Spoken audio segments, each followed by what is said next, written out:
Assalamualaikum warahmatullahi wabarakatuh. Selamat pagi semuanya. Pada kesempatan pagi hari ini, kami akan membahas Hikayat 1001 Malam yang beranggotakan saya, Rekta Chandra Mundi Kusumaningrum dengan NIM B02222065 dan teman saya. Siska Mariska Putri dengan NIM B02222073. Ya, jadi salah satu referensi terbaik tentang kehidupan nyata dalam literatur Arab adalah buku Cerita 1001 Malam. Begitu banyak bait syair dalam karya agung ini yang menuturkan berbagai kisah dan hikayat yang dapat membantu kita memahami sejarah masa lalu, serta berbagai adat istiadat yang telah membentuk masyarakat, budaya, dan ilmu pengetahuan manusia. Sangat jarang buku menggabungkan begitu banyak cerita dan dongeng yang beragam dan menakjubkan.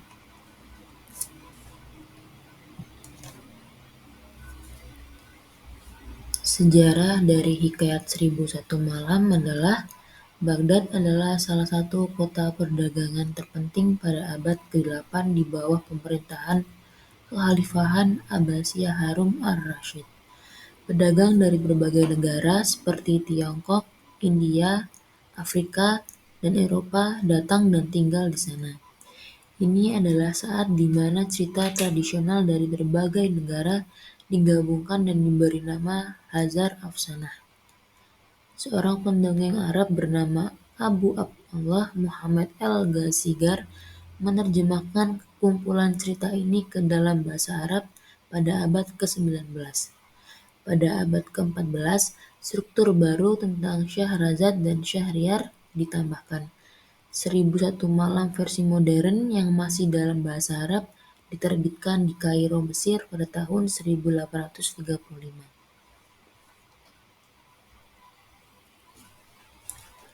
Cerita hanya cerita dalam lingkungan mitologis yang penuh dengan keajaiban para penyihir. Dunia dongeng yang berisi kisah kehidupan sehari-hari manusia, pelajaran, dan pelipur lara. Ini menampilkan berbagai bentuk kegilaan dan konflik hingga mencapai puncaknya. 1001 Malam menampilkan dunia dongeng yang menakjubkan, yang membuat kita berpendapat bahwa kisah yang sangat luar biasa ini tidak dapat diciptakan hanya oleh satu pengarang. Jadi, jelas bahwa cerita 1001 Malam tidak ditulis oleh satu penulis. Ini adalah kisah 1001 Malam yang sekarang kita miliki. Kita tidak akan pernah tahu siapa yang sebenarnya menulisnya. Tapi kita juga tidak akan pernah tahu siapa yang pertama kali menulisnya.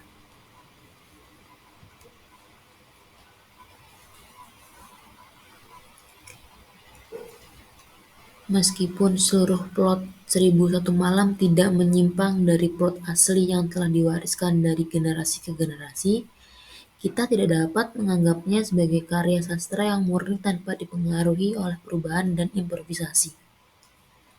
Menurut beberapa kritikus sastra, kisah 1001 Malam ditulis oleh lebih dari satu pengarang. Beberapa orang percaya bahwa cerita 1001 Malam pada mulanya ditulis dalam bahasa Persia.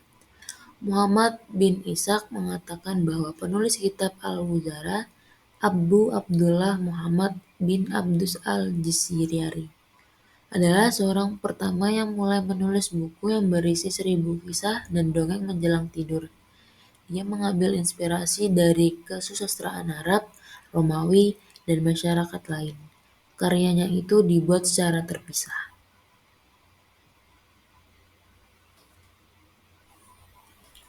Selanjutnya ada kapan sih kisah ini ditulis? Para kritikus dan ahli sastra sangat percaya bahwa cerita 1001 Malam ditulis pada abad ke-13 hingga ke-14 Masehi. Para kritikus masih tidak setuju tentang kapan 1001 Malam mulai didistribusikan. Sebagian orang berpegang pada keyakinan yang disebutkan Sebelumnya mengatakan bahwa alasan mereka adalah karena dalam 1001 Malam tidak pernah disebutkan dengan kata-kata kopi dan tembakau.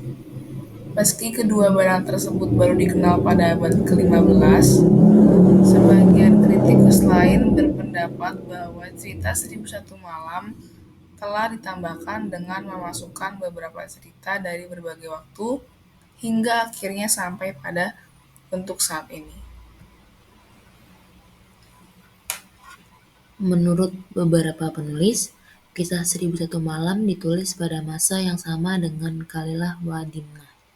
Argumen mereka adalah bahwa struktur bahasa yang digunakan dalam kedua karya sastra tersebut sama-sama menggunakan struktur non-sastra yang lebih dekat dengan struktur bahasa yang biasa digunakan masyarakat awam. Judul asli cerita 1001 Malam masih belum diketahui.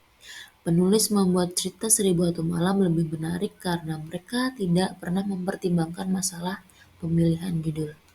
Sebagian ahli berpendapat bahwa judul asli 1001 Malam adalah Hadza Afsanah dalam bahasa Persia.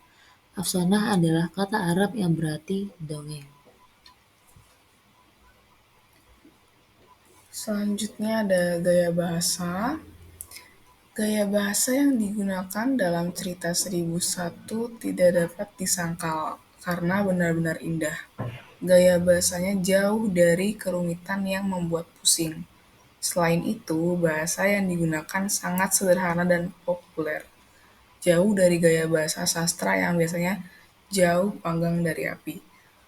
Bahasa yang digunakan dalam 1001 Malam adalah gaya bahasa sederhana yang mudah dimengerti dan dapat dinikmati oleh setiap pembaca tanpa harus mempelajari kata-kata atau susunan kalimat tertentu. Selain itu, struktur kalimat dalam 1001 Malam sangat sederhana, mudah dipahami, dan mengalir. Struktur kalimatnya tidak akan membuat Anda terheran-heran.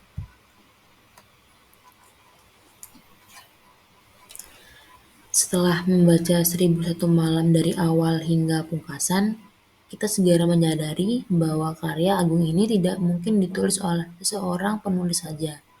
Ini karena gaya bahasanya sangat dinamis dan tidak menjemukkan, yang tidak sering ditemukan dalam karya yang ditulis oleh seorang penulis.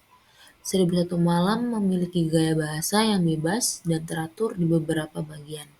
Mungkin kita akan sangat menyukai struktur kalimat yang kita temukan di beberapa bagian karya ini.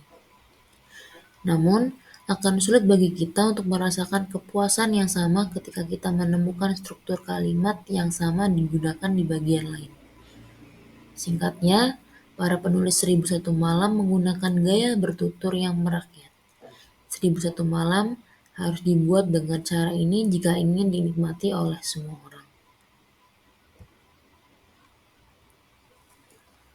Dalam bagian tertentu dari karya ini, kita mungkin sangat menikmati struktur kalimat tertentu, namun akan sulit bagi kita untuk merasakan kepuasan yang sama ketika kita menemukan struktur kalimat yang sama digunakan di bagian lain. Singkatnya, para penulis 1001 Malam menggunakan gaya bertutur yang merakyat. 1001 Malam harus dibuat dengan cara ini jika ingin dinikmati oleh semua orang. Bismillahirrahmanirrahim. Segala puji bagi Allah. Tuhan menyeru semua makhluk. Semoga sholawat dan salam tercurah keharibaan Nabi Muhammad SAW dan ke seluruh keluarga dan sahabatnya sampai hari akhir. Wabadu, pengalaman masa lalu adalah pelajaran.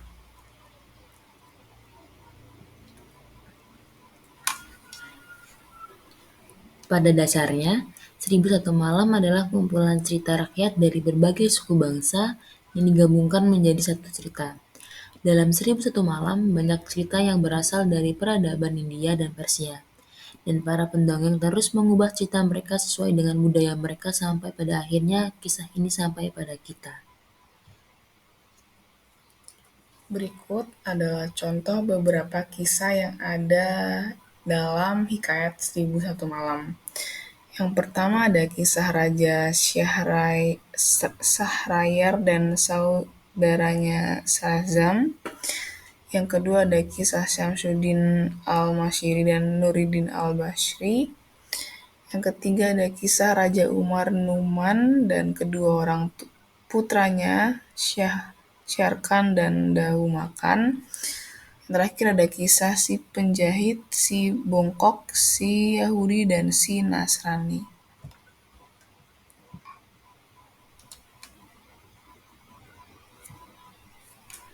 Beberapa tema yang terdapat di Hikayat Seribu Satu Malam antara lain: 1. Petualangan dan keajaiban. 2. Cinta dan romansa. 3. Kekuasaan dan pengaruh. 4. Keberanian dan keadilan. 5. Kebijaksanaan dan kebijaksanaan hidup. 6. Kesetiaan dan pengkhianatan. 7. Ketidakadilan dan balas dendam. 8. Kepercayaan dan pengkhianatan. 9. Kesederhanaan dan kemewahan. 10. Kekuatan dan kelemahan manusia. Plot Hikayat Seribu Satu Malam sangat beragam dan rumit, namun secara umum cerita-ceritanya sering mengikuti pola berikut, seperti sebuah masalah atau konflik muncul, karakter utama melakukan perjalanan atau mencari bantuan untuk menyelesaikan masalah tersebut, mereka menghadapi berbagai rintangan dan tantangan selama perjalanan atau pencarian. Karakter utama berhasil menyelesaikan masalah atau konflik seringkali dengan bantuan tokoh lain atau keajaiban. Dan yang terakhir, ada cerita seringkali diakhiri dengan pesan moral atau pelajaran yang dapat diambil. Latar waktu cerita di Hikayat Seribu Satu Malam tidak jelas, karena kumpulan cerita ini terdiri dari berbagai cerita dari berbagai zaman dan tempat yang berbeda. Namun, sebagian besar cerita dalam koleksi ini berasal dari abad ke-9 hingga abad ke-14, selama masa kekhalifahan Abbasiyah di Timur Tengah.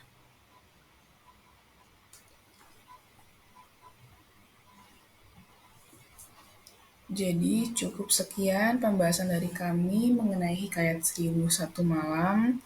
Mohon maaf jika ada kesalahan kata. Wassalamualaikum warahmatullahi wabarakatuh.